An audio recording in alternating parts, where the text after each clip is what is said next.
So we said we'd do a little something different. We learned yesterday, sadly, of the passing of Tina Turner. And I think when we both found out it was breaking news in the middle of the afternoon, we kind of like, what? Oh, yeah. Yeah. It's another one of those, some of the amazing people who have passed literally in the last 3, 4, 5 years. David Bowie, Prince, and the list goes on and on and on. And Tina Turner right at the top of that list. Where there's no one else like them. Never has been and probably never will be ever again. So she died at her home in Switzerland, where she's been living or had been living for quite some time. She was 83.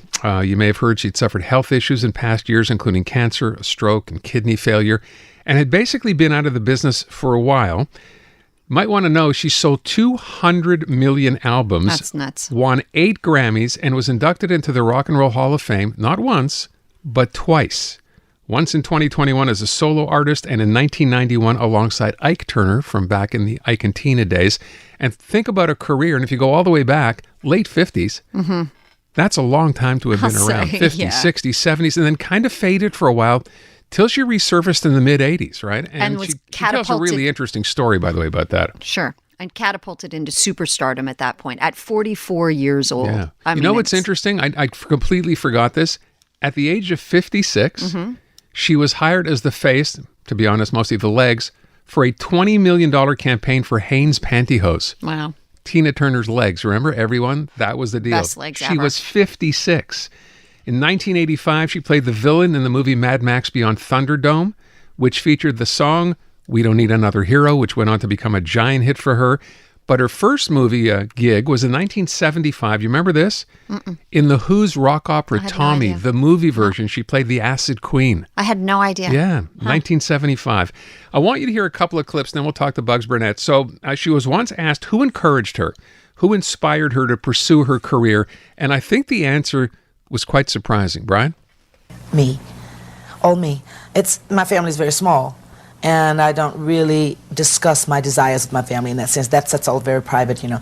A few very close friends that I would talk about. Yeah, they knew I wanted to be an actress, but that's like, sure, and I want to be a singer. I mean, everybody has all these things that they want to be. It's like, sure, maybe you'll get there. But it wasn't that person there that's going, do it, you'll get it, don't worry, you know. But then when I changed management and I sat down and talked to Roger Davies, he believed in me, or else he would not have taken the time. He finally came to see the show and saw that the potential was there, and that there needed to be some changes.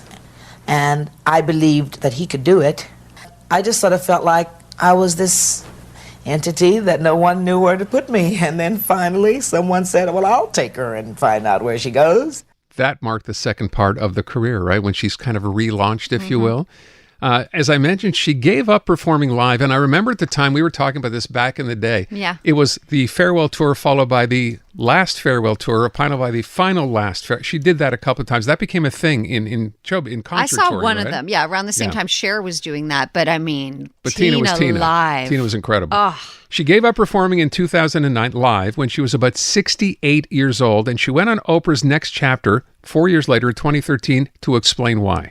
No one ever knew on stage how much I really was tired of singing and dancing. It's work. It's something when you do all of your life, every night, that's all you do. Everyone is having a good time. You're up there working. It just was years and years of work. And if I ever go back for any reason in any way, no one ever wants to see Tina do performance any other way than that. So I don't think they would accept me standing in a wonderful gown singing. That's not me. I guess that's probably true, right? She was such incredible energy on stage. Can you imagine just her getting up and she didn't want to do it anymore? That would have not been Tina Turner. And then, as I said, in one of her last interviews, so this is about 5 years ago, from her home in Switzerland, asked by the interviewer then how she was feeling, this is after a stroke, and then a kidney transplant, she said this. Death is not a problem for me. I don't really mind leaving. Right. I know a lot of people don't think that way, but I'm happy that I do because it's something that is inevitable. So you can live with one kidney. So Irvin said to the doctors, can I give her one of mine? Something similar to this. I wasn't there. And then he found out that he doesn't need 2 kidneys. So then he came to me and said, Tina, you don't have to make this decision now. I can give you one of my kidneys. I said, oh, Irvin, you're young. I'm already older. It's okay. You just get used to me not being here. Oh, no, he didn't want that. So then he talked me into him taking on one kidney. So I said, well, no, I have to talk to the doctors. And then I talked to them about Irvin and what will happen to him, because he was still quite young. And I did feel like I was older. I was already in my 70s. So why should I take the kidneys from a young man and let him finish his life? That's what I felt like. And he said, no, my life is fine how it is. I'll give you one of my kidneys. So the obvious question is, you're 79 next month. You've had your stroke, you've had cancer, and you've had a kidney failure and a kidney replacement. How are you, Tina? I'm happier than I've ever been in my life. I'm happier than I ever thought that life would become for me. So that means that most of my hardships came while I was young and growing up. And in the last days, when normally people suffer from old age and sickness, my happiness came. I'm really thoroughly happy. Oh, Isn't that great? how good is that to hear? She's 78 back then. She died at 83 yesterday. And by the way, the Irvin she's referring to was her husband, was her husband at the time, Irvin Bach, who was 16 years younger than she was, who she, of course, called her true love. She tells the story about having met him and how he picked her up at a show and they fell in love. And that's who she talked about, and that's where the kidney came from as well. It's an amazing story, and just to hear that she was happy at the end, I love that says everything. Yeah. Bugs Burnett is on the line. So, Bugs, I don't know how much of that you heard, but I know you were a giant fan. So, first of all, tell me your reaction when you heard the news. Well, like everybody else, I was shocked and saddened.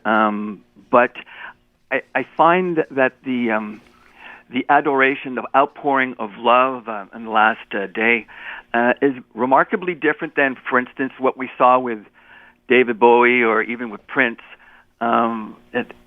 People, even though this is a sad moment, people are actually rejoicing and celebrating her life because she just gave off such positive energy and such good spirit and such positivity that she brought to her life and everything that she did on stage. You know, you talk about a fan. Natasha told me when you guys spoke that you'd been to 30 shows, so obviously she was something especially, really special for you. Why was that? What was the attachment? Well, she's a pop icon, rock icon, and all that kind of stuff. But I'm a gay man, and so she is also a drag icon and a gay icon. She fulfills that great diva narrative where the diva overcomes the great struggles and love conquers all. And she just rose like a phoenix from the ashes to overcome just these crushing personal and societal obstacles. And the first, I grew up listening to her on my father's 8-track tapes, Ike and Tina. And the first time I saw her was in August 1984 at the Spectrum. She did 2 nights. It was August 30th. It was a Thursday night. And I remember from the night, she had found out earlier that What's Love Got to Do With It was going to be number 1 that weekend on the Billboard Hot 100. So I was there for the 7 o'clock show. She did 2 shows. She was supposed to do a 10 o'clock show. At the 7 o'clock show, she came out on stage. She did she opened up with ZZ Top's Legs. It was just phenomenal show. I remember that show like it was yesterday. And the Montreal Fire Department shut down her 10 p.m. show because of Spectrum fire code violations, believe it or not. Too many people. Hey, Bugs, guess who else was at that show? Yeah, I was at that show, Bugs. 1984. It seems to me, you have a much better recollection than I do, but I don't know why I think this. I remember her being on stage, a white dress with red polka dots. Am I crazy? I don't think so.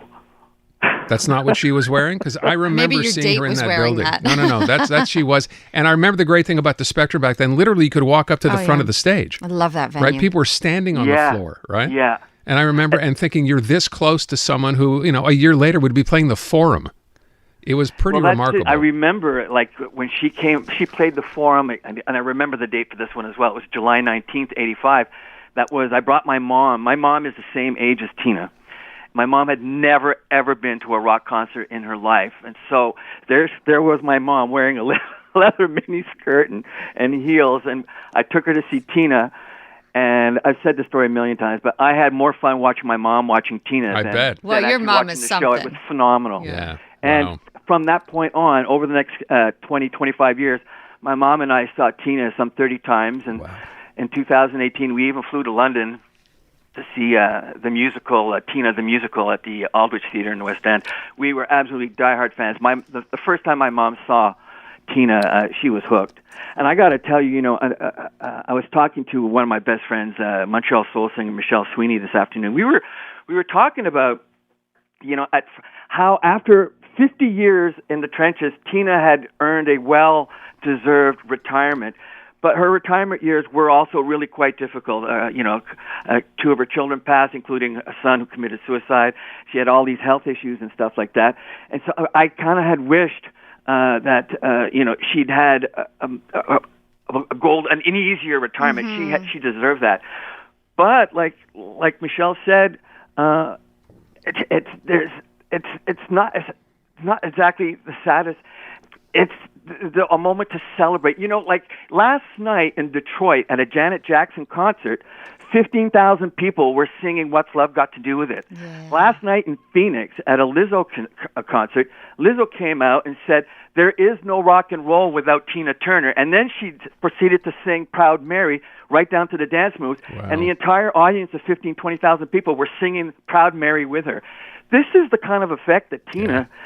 This is rejoicement. This is joy. This is celebrating Tina. It's remarkable, the effect that Tina has just had on the wider culture. Hey, Bugs, thank you so much for coming on and recounting those stories and basically letting people know, this is one of those cases where we look at someone's career and what they've contributed to music, to women in music, and rejoice at the fact that at least we had a chance to have a talent like that around.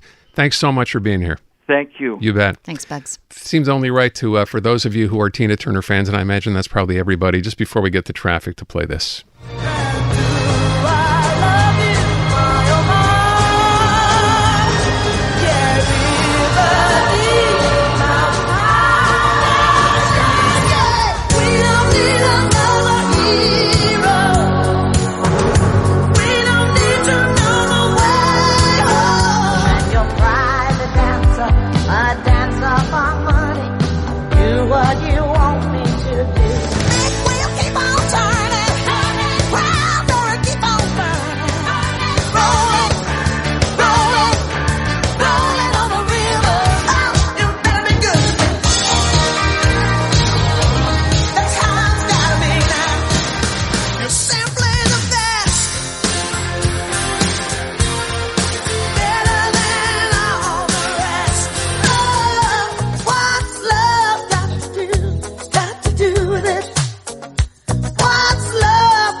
That's Tina Turner, by the way, with our very own Bryan Adams and It's Only Love, which they did together. So there you go, looking back on the remarkable career and life of Tina Turner. I found out last night that video was recorded in Canada on stage in Newfoundland. I'd never known that before. It was part of the Juno show, if I'm not mistaken. That? I don't know. There you go. Awesome. A little late. I apologize, but hey, had to do it, I think, Tina. right? Yeah.